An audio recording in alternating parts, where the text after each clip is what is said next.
Today's reading from Luke. Interesting story. It's an important story. Jesus' teaching ministry is coming to an end.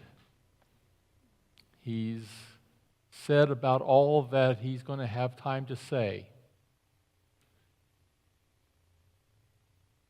It won't be long until he is in Jerusalem, hanging on a cross. So his teaching ministry is drawing to a close, and he must get his disciples ready for the next phase. They don't quite get it yet. Now, walking around listening to Jesus teach was a great adventure for the apostles.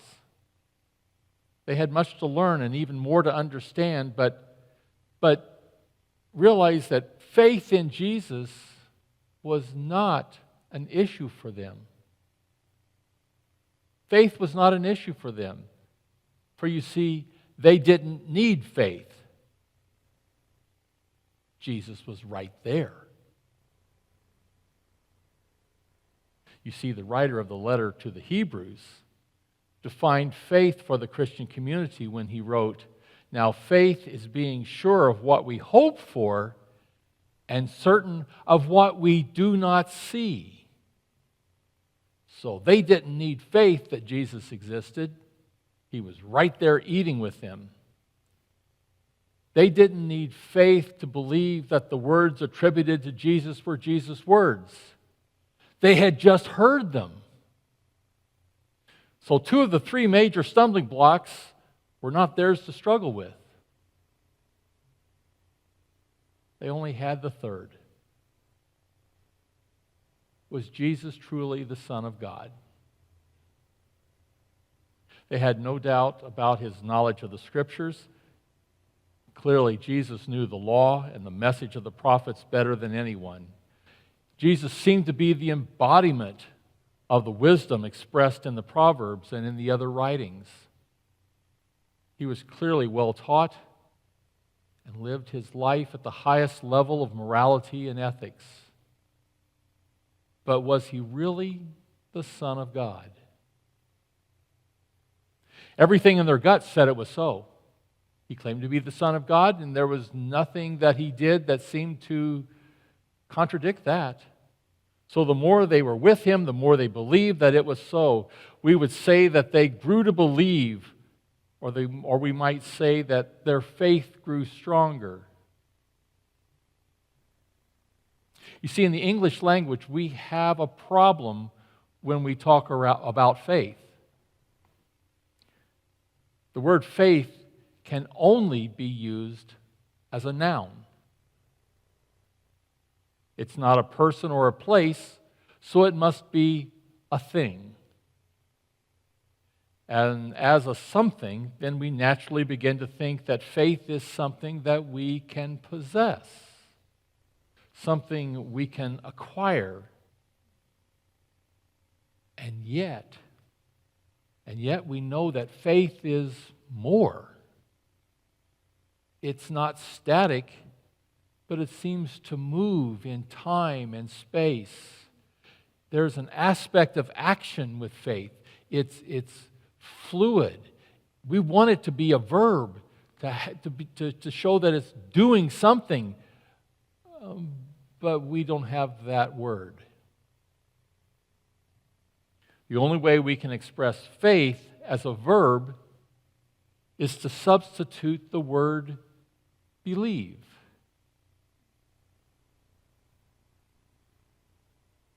Belief is close. Belief is close. We read the Bible, we hear the stories, and we believe the message that comes to us through the words. But belief has a me aspect. We say, I believe in, I believe that. And in the end, belief is an expression of our state of mind. It expresses only what's going on inside of our brain. Faith, on the other hand, expresses a spiritual quality. Faith implies a belief or stance arrived at through an interaction with the divine. Faith is not our doing, but God working in and through us that helps us achieve a level of belief in that which we cannot explain or prove. And yet it is so appealing and so credible that we are lured to surrender to its message and willfully reorganize our lives to fulfill its directives. This is Christianity. This is what Jesus was teaching his apostles. They didn't get it all at the moment, but one day, actually 50 days after his resurrection, they would get it. They would believe in Jesus, trust in his teaching, and organize their whole way of living after his example, even though he was no longer with them. And they would discover that the message could be shared with people who had never met Jesus, people who had never heard Jesus teach. These people, these new believers, would believe. They too would learn to have faith. And after Pentecost, those 50 days after resurrection, the apostles would understand Jesus' words to Thomas, "Blessed are those who have not seen and yet have come to believe." In the reading today from the Gospel of Luke, we hear of 10 lepers who met Jesus. Now, to understand leprosy in Jesus' day, think back to the early days of the AIDS epidemic, or perhaps the SARS epidemic. People were afraid of getting the illness. And in that day, people were afraid of catching leprosy from the lepers. So the lepers became outcasts and had no contact with the general public. And in this case, Jesus was probably just walking past a cemetery, for that is where many of the lepers lived. They probably came out to the road, standing back just appropriate distance, but standing out there, and as Jesus walked by, they cried, "Jesus! Jesus! Have mercy upon us."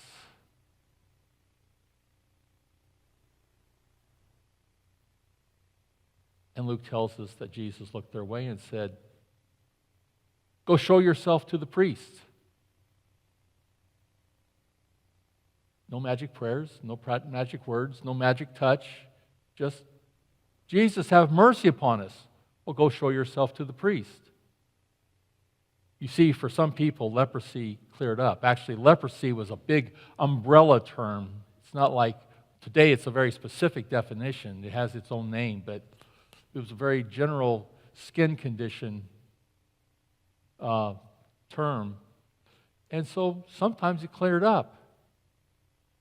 And with no medical doctors around, the priest had been charged with declaring the absence of leprosy. You'd be examined by the priest, and if no revealing marks, no marks were on the skin, then you were declared absent of leprosy.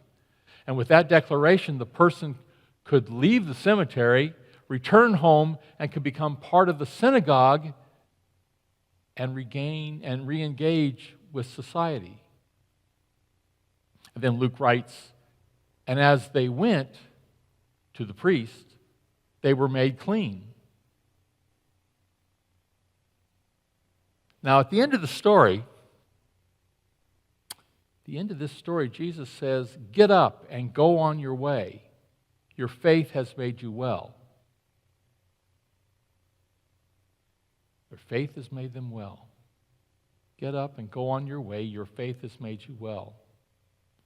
Now, some commentators tie this statement to the expression of gratitude, but I'm convinced that they have no connection.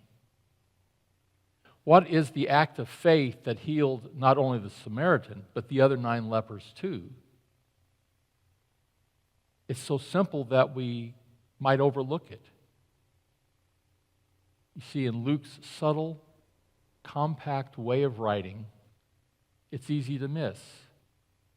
Jesus said, "Go and show yourself to the priest." And the next words Luke writes are, "And they went." You see it? You hear it? And this brief exchange is the very core of Christian faith. Jesus said, "Go." And they went. As Luke tells the story, they did not question Jesus' command. They didn't remind him that they were lepers and were thus unclean. They didn't complain about the disgrace and embarrassment they would feel going through town with their tattered cloths and with their hands over their mouth crying, "Unclean, unclean," to all they approached. They didn't remind him that the people really didn't want them inside the city walls, but Jesus commanded, and they went. Trust. Hope. The very core of Christian faith. Now, the reading from the gospel is really two stories in one. They're connected, but it's really two stories. The first half is the story of healing. It demonstrates the power of Jesus over the challenges of the world, and it ends with the simple declaration, "They were made clean." That's the end of the healing. Then the second story portrays the response to Jesus' love, our response to Jesus' love. Luke writes, one of them, when he saw that he was cleaned and healed, he turned back. He turned back. He ran back to Jesus and praising God with a loud voice. And he prostrated himself at Jesus' feet and thanked him.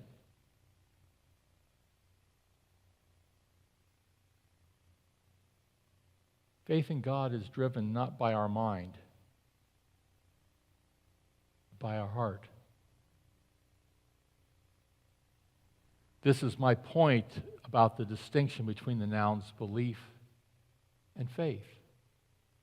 To believe is a mental exercise. I hear a proposition, I consider it, I weigh the pros and cons, and if I accept the premise, then I believe it, and it becomes part of my thought process. That's belief. Faith cannot simply be believed. Ideas that require faith are rarely purely rational. We can consider the ideas rationally, but in the end, there will always be room for doubt. In the end, the idea cannot be proven. We have to make our mind believe it because our heart says that it's true. We cannot prove God. I know that Stephen Hawking published a book suggesting that the universe can exist without God. Now, my mind tells me that Stephen Hawking's math is better than my math. But my heart still struggles to allow that mathematics is the ultimate force of the universe. My heart still wrestles with my brain. My heart has not let go of God. It forces my brain to continue to think that mere chance cannot result in the highly ordered and well-balanced nature of this universe. In March of 2010, my family and I stood at the northern edge of the Alps. They are incredible. They're awesome. Now, we were in southern Bavaria, but the most famous peak in the Alps is probably the Matterhorn over far to the west. I didn't see the Matterhorn, but I've seen many a picture of the Matterhorn. But I was watching a television show the other day about the geology of the Matterhorn. Now, the Matterhorn is in Europe.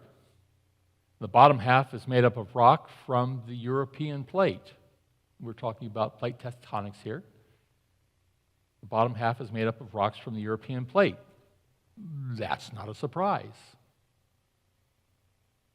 But the middle of the peak is made up of limestone. Limestone comes from the bottom of an ocean. How did the limestone get up there?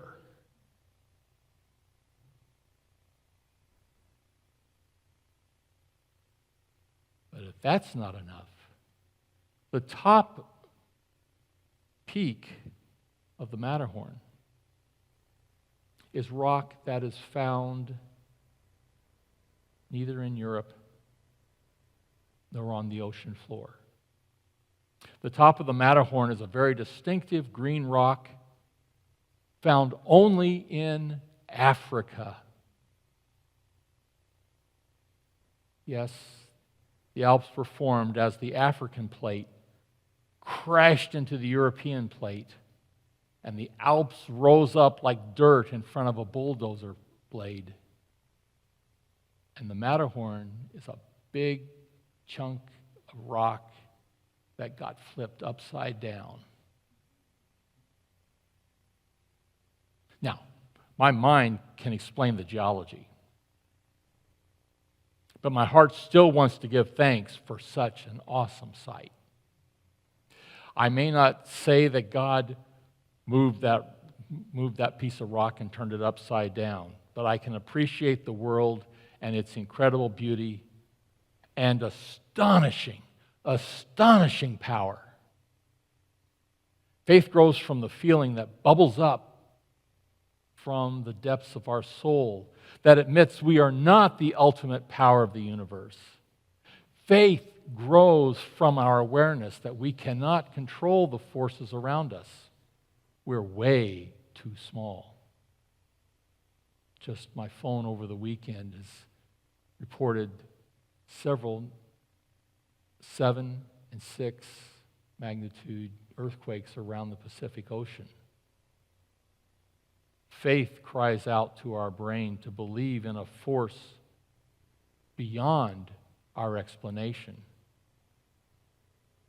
Faith is our brain following our heart saying, there is a God.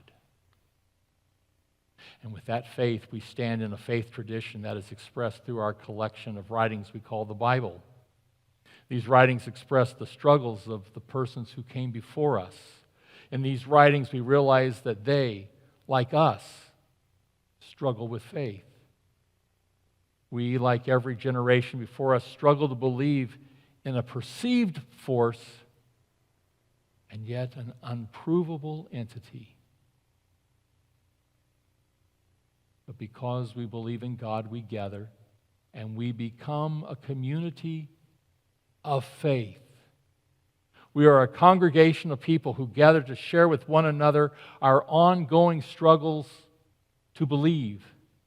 We continue to believe, powered by our faith. We remember the words of the writer of the Hebrews, the letter to the Hebrews, who defined faith when he wrote, "Now faith is being sure of what we hope for and certain of what we do not see." And so today we remember the actions of a single Samaritan leper who, when he was cured of his leprosy, turned back to Jesus and said, "Thank you." And it reminds us that when we gather to worship, a key aspect is to say, "Thank you, God." We say thank you through our hymns. We say thank you through our prayers. We say thank you through our offerings. But above all, the joy in our heart bubbles up, and as we stand before God amidst the world around us, we can but say, whew, thank you. Thank you, God. Thank you. Overflowing joy. Such is faith in an awesome God.